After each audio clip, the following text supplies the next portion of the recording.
নরসিংদীর মাধবদীতে ধর্ষণের পর ভুক্তভোগী তরুণীকে বাবার কাছ থেকে তুলে নিয়ে হত্যার ঘটনায় ৫ জনকে গ্রেপ্তার করেছে পুলিশ। বৃহস্পতিবার রাতে মাধবদী থানায় এই ঘটনায় ৯ জনকে আসামি করে মামলা দায়ের করেন ভুক্তভোগীর মা। রাতেই জেলার বিভিন্ন স্থানে অভিযান চালিয়ে ৫ আসামিকে গ্রেপ্তার করে পুলিশ। তারা হলো মহিষাসুর ইউনিয়ন বিএনপির সহসভাপতি ও সাবেক মেম্বার আহমদ আলী দেওয়ান, তার ছেলে ইমরান দেওয়ান, গাফফার, মূল অভিযুক্ত নুরার চাচাতো ভাই আয়ুব এবং এবায়দুল্লাহ। এদিকে সকালে ঘটনাস্থল পরিদর্শন করেছেন ঢাকা রেঞ্জের ডিআইজি রেজাউল করিম মল্লিক। পরিবারের অভিযোগ, ১৫ দিন আগে নুরার নেতৃত্বে ৫-৬ জনের একটি দল ভুক্তভোগীকে ধর্ষণ করে। তখন মোটা অঙ্কের টাকা নিয়ে স্থানীয়ভাবে বিষয়টি মীমাংসা করে আহমদ আলী দেওয়ান। বুধবার সৎ বাবার সাথে খালার বাড়িতে যাচ্ছিল ওই তরুণী। এই সময় নুরার নেতৃত্বে ৫ যুবক তাকে ছিনিয়ে নিয়ে আবারও সংঘবদ্ধ ধর্ষণের পর হত্যা করে। গতকাল একটি ক্ষেত থেকে তার মরদেহ উদ্ধার করে পুলিশ। এজাহারে ৯ জন আসামি করা হয়েছে। ধর্ষক হিসেবে ৪ জন এবং সালিশকারী হিসেবে ৫ জন।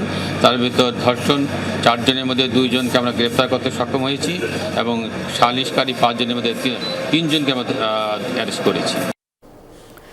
নরসিংদীতে রয়েছেন সহকর্মী আয়ুব খান সরকার, যাচ্ছি তার কাছে। আয়ুব, পুলিশ তো ব্রিফিং করলো, নতুন করে কি তথ্য জানা গেল?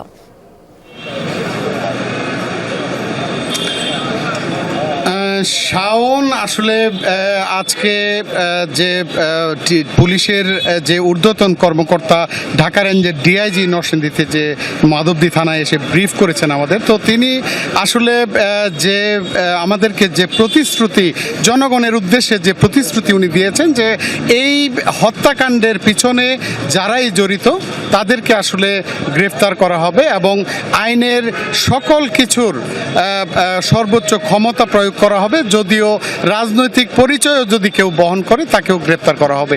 আর কিছুক্ষণ আগে আসলে শাওন, এখানে গ্রেফতারকৃত যে ৫ জন আসামি রয়েছে তার মধ্যে ৪ জন আসামিকে কিন্তু এখান থেকে নরসিংদীর জজ কোর্ট এলাকায় প্রেরণ করা হয়েছে। আর যেটা পুলিশ সূত্রে আসলে আমরা আরেকটা বিষয় জানতে পেরেছি যে আরেকজন আসামি যিনি ডিবি হেফাজতে রয়েছে তাকে নিয়ে অভিযান চালাচ্ছে ডিবি।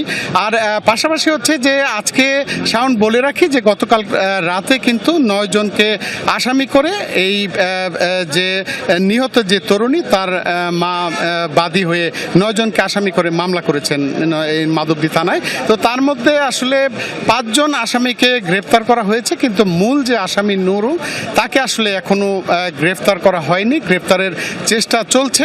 তো আসলে আপনাকে একটু দেখাতে চাই যে এখানে আসলে উৎসুক যে জনতা, আসলে কোতোয়ালি থানার যে এলাকার যে জনগণ রয়েছে তারা কিন্তু সকাল থেকে এখানে ভিড় করছেন। আর পাশাপাশি হচ্ছে যে এই প্রত্যেকেরই আসলে একটাই দাবি এলাকাবাসীর যে এই হত্যাকাণ্ডের পিছনে যারাই জড়িত, যত ক্ষমতাবানই হোক, তাদেরকে দ্রুত গ্রেপ্তার করে আইনের সঠিক বিচার চাই তারা। অনেক ধন্যবাদ আয়ুব এই মুহূর্তে যোগ দেওয়ার জন্য।